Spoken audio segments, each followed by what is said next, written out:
Hello guys, good morning. मनीज लाईफस्टाईलमध्ये तुमचं पुन्हा एकदा खूप छानपैकी स्वागत आहे.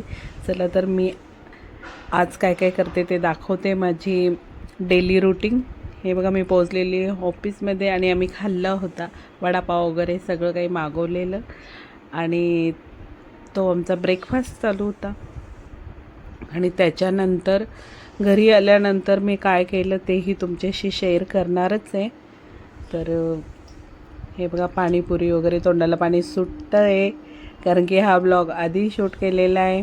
घरी आल्यानंतर स्वामींना मी नवीन वस्त्र शिवलेले म्हणण्यापेक्षा मी हाताने विणलेले आहेत ऊलने. तर ते पण तुम्हाला दाखवते. हे बघा, छान अशी शॉल छान तयार केलेली स्वामींसाठी. मला किती दिवसाची इच्छा होती की स्वामींसाठी काहीतरी, म्हणजे हाताने पण मी शिवते त्यांचे कपडे नेहमीच, पण तरीसुद्धा मला असं वाटलं की स्वामींना पण थंडी वाजत असेल. आता ॲक्च्युअलमध्ये उन्हाळा आलेला आहे, पण तरी माझी इच्छा होती. आणि ही छानशी अशी साजरी गोजरी स्वामींसाठी टोपी केलेली आहे मी उलची, पाहू शकता तुम्ही. आणि स्वामी खूप सुंदर दिसतात ते आणि खुशी मला वाटतात ते. स्वामींशी गप्पा मारताना वेळ निघून जातो. त्याच्यानंतर लगेच माझं रुटीन चालू होतं. ते सगळे घरातलं कामं करून मी फॉल लावणं, ब्लाउजं शिवणं, तुम्हाला माहिती घरच्या घरीच करते मी हल्ली. पण मग मला ऑफ असलं त्या दिवशी मी हे कामं करायलाच लागतात मला आणि मी करून घेते.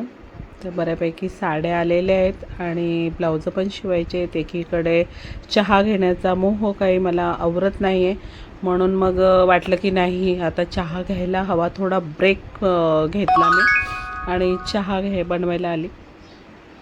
चहा बनवून घेतलेला आहे आणि छानपैकी एक फ्रेश चहाचा मोह माझा जात नसतो. मला चहा 2 टाईम लागतोच आणि मी तो घेते. ते पण आलं वगैरे घालून. मार्केटला जाते तेव्हा मी अर्धा किलोच्या खाली आलं कधीच घेत नाही, कारण मला आल्याचाच चहा लागतो. तर हा इथे चहा झालेला आहे माझा. हा ब्लॉग मी म्हणजे शूट करून ठेवलेला, पण कधी टाकण्याची हेच नाही आली. त्याच्यानंतर मी माहेरी जाण्यासाठी निघाली आणि हे चालली मी सकाळी सकाळी माहेरी. तर माहेर माझं लांब आहे इथून खूप. माहेरी पोचल्यानंतर पुन्हा मी शूट केलं.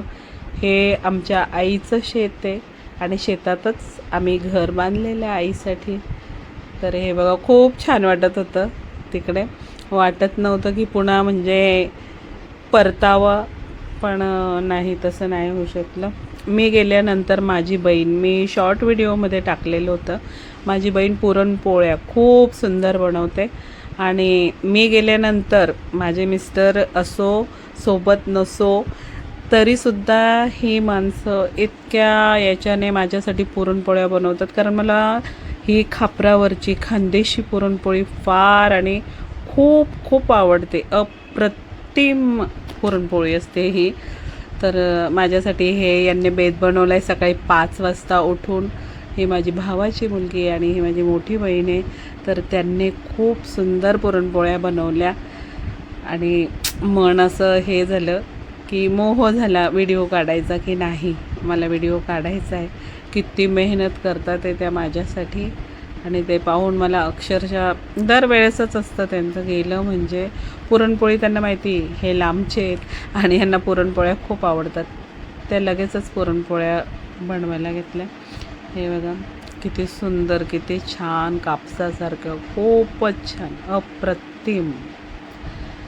तर ऑर्डर पण घेतात म्हणजे पुरणपोळ्यांची, खूप सुंदर बनवतात. कोणाला ऑर्डर करायचं असेल तसा मेसेज करा, त्यांना मी कळवीन, सांगेल. ह्या पुरणपोळ्या मला आवडतात. खानदेशी पुरणपोळी आमची आणि ही पूर्ण हातावर घेतली जाते. याच्यात मेहनत खूप जास्त आहे आणि मी तर विचारही करू शकत नाही की मी कधी बनवू शकते हे सगळं, कारण की त्याला एक अप्रतिम सुगरण लागते आणि ती माझी बहीण आहे असं मला वाटतं. आमच्याकडे खानदेशामध्ये ह्याच पुरणपोळ्या चालतात. आम्ही तव्यावरच्या पुरणपोळ्या नाही सहजासहजी कोणी करतच नाही. तर हे बघा केवढी मोठी कला आहे ही. आणि मला तर भीती वाटते की तुटेल की काय, पण नाही. ते एक त्यांची वेगळीच हे सवयीप्रमाणे. काही वेळेस कसं असतं की आपल्याला ती सवय पण नसते आणि अंदाज एक कळत नाही, पण यांना बरोबर अंदाज असतो. हे टाकली पुरणपोळी, किती छान. पुन्हा तिला म्हणजे केवढी ती हे झालेली, मोठी झालेली आहे. आणि नंतर मग आम्ही जेवायला बसलो. छान अशी पुरणपोळी, खीर, कारण आंब्यांचे दिवस नाही. खानदेशामध्ये खरं म्हणजे आंबा रस आणि पुरणपोळी आम्ही खातो. हे असं जेवण मला छानपैकी दिलेलं त्यांनी आणि मी खूप पोट भरून पुरणपोळी खाल्ली. जशी साडीची घडी आहे करावी तशीच पुरणपोळीची पण घडी असते. आम्ही सगळे इथे जेवायला बसलो. खूप मज्जा आणि खूप धमाल आली की म्हणजे इतकं छान जेवण. आणि ह्या वेळेस मी सगळ्या बहिणींना भेटून आली. सगळ्याच आम्ही सोबत होतो आणि आमचे पाहुणे रावणे सगळेच होते. तर इकडे येऊन आम्ही ही अशी मजा केली. ही माझी आई आणि छानपैकी जेवणं वगैरे केले, मस्त धमाल केली. चलो, ब्लॉग आवडल्यास लाईक करा, शेअर करा. Bye bye.